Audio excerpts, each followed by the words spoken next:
वाली दोनों जानी बैठे के गाड़ी बरजवा में गे बुलेटवा से करजवा में गे जा ये जा कि तोरे नमवा लिखा हलियो काट के बुलेटवा से करजवा में गे जा।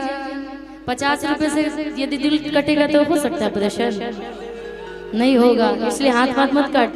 प्यार करो, अच्छी बात है, प्यार में कुछ अच्छा नहीं कर सकते तो खराब भी मत करो ना जी। कि तोरे नमवा लिखा हलियो काट के अब बुलेटवा से करजवा में गे जा कि हमरो के ले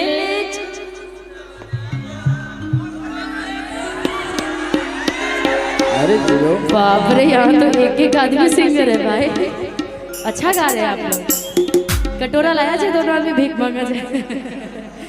तोरे नमवा लिखा हलियो काट के बुलेटवा से करजवा में गे जा कि तोरे नमवा लिखा हलियो काट के बुलेटवा से करजवा में गे जा कि हमरो के ले चल ससुररिया बंद।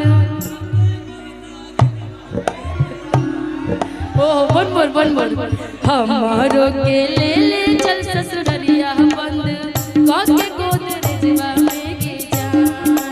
हमरो के ले चल ससुररिया बंद काके गोदरेजवा में गे जा। हमरो के